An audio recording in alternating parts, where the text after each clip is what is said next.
Hello, everyone. It's Shane Kanto, your Wasteland reviewer, and welcome to the Streaming Wasteland here on the SPDM Crew Podcasting Network.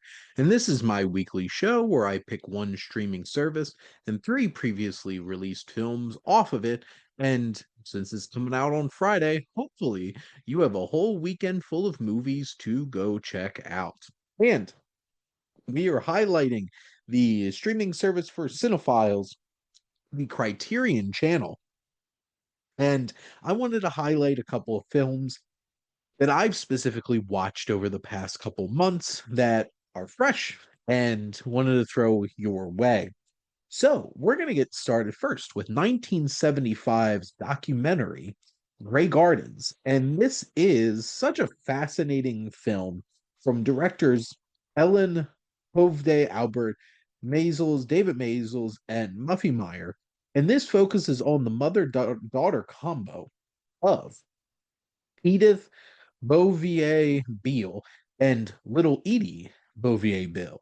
And this is such a fascinating look into these two high societal outcasts. These are relatives of Jackie Onassis. So like Jackie Kennedy.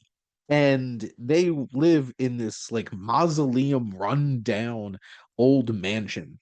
And just their dynamic, the toxicity and everything, the tension that builds and exists between this mother and daughter in East Hampton, New York.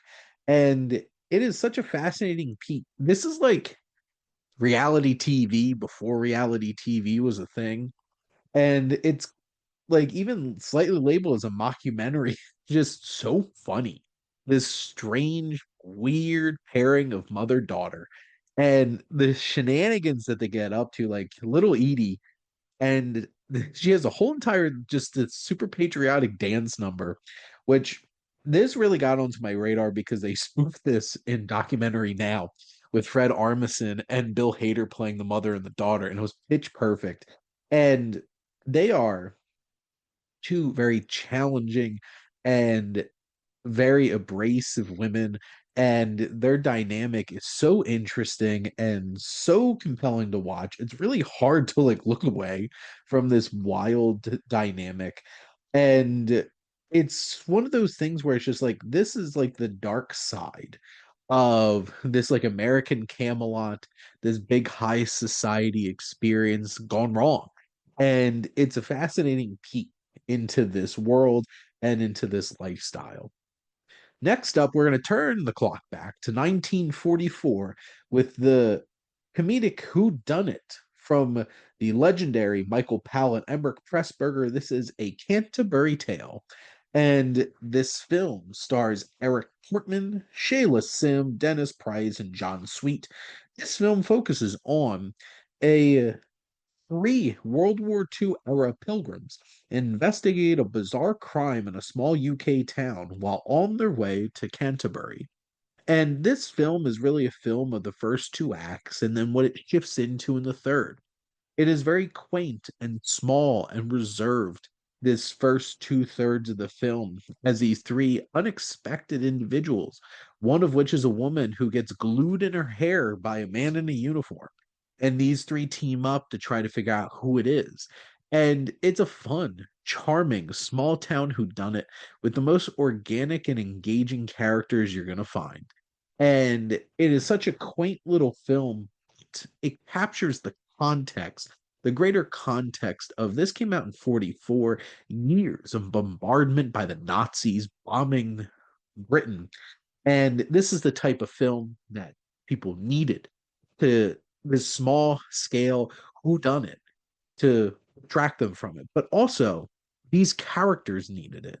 And as this film gets bigger and broader and just captures the beauty of this place as they get into Canterbury and the arcs that each of these four central characters that we have in this film, from the three pilgrims and then the magistrate of this town, they go on intriguing, well-rounded, and just impactful journeys that connect well with the audience and give this film depth. And this is impeccably shot. gorgeous to look at. The cinematography is exquisite. Like any Alan Pressburger film, this is cinema. This is something special. And it's such an interesting mixture of genre and has such a bigger context as it draws upon the motifs of Geoffrey Chaucer's Canterbury Tales, but then also capturing the bigger, broader World War II context of Great Britain and coming together and experiencing a film like this. This is beautiful, has so many layers. It is a fascinating little film. And it might not be the big, bold, vibrant films of Black Narcissus or The Red Shoes or Matter of Life and Death, but it does show the incredible work that Alan Pressburger would go on to make. And lastly, we're going to go to 1991's film from Krzysztof Kieslowski, who, has directed the Three Colors trilogy, this Polish filmmaker, with the film Double Life of Veronica. And this film stars Irene Jacob as Veronica, Veronica, these two parallel stories about two identical women, one living in Poland and the other in France. They don't know each other, but their lives are nevertheless profoundly connected. And Jacob gives this incredible, powerful dual performance of these two women, exploring their passion and love for music and art in different ways, living these two very different lives in very different places, and having this strange connection. But also, tragedy strikes, and one is left with this feeling that somebody has always been there with them, and then that's no longer there. And this existential experience of her navigating this new feeling, this new experience for herself. And it's a fascinating, gorgeous film. The psychological drama has so much depth. Has its surprises narratively, it has its richness and themes, and its performances are profound and beautiful. It is a fascinating film. It's wholly engaging and something quite just special about it. And it makes me want to check out more of Kislovsky's films outside of, three colors, blue, red, and white. And this, it's so very human, but also it captures the beauty and the power of art. And Jacob delivers two very engaging, very authentic performances that anchor this film down. And it takes you into some interesting places. They have Vladislav Kovlovsky, who is in the film as well. There's some other strong performers in these supporting roles. And in general, this leaves you with gorgeous visual metaphors and powerful emotions. This is a fascinating and beautiful film. But that is a wrap here on another episode of the Streaming Wasteland. Let's go into some summation here. So you're going to head over to the Criterion channel and check out 1975's Grey Gardens, 1944's A Canterbury Tale, and 1991's The Double Life of Veronica.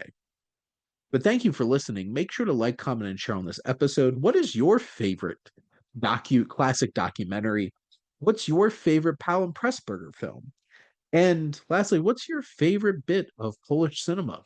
Maybe you need to expand it a little bit. This is a great place to start. And make sure to follow or subscribe wherever you listen to your podcast. The SPDM Crew Podcasting Network is ever expanding.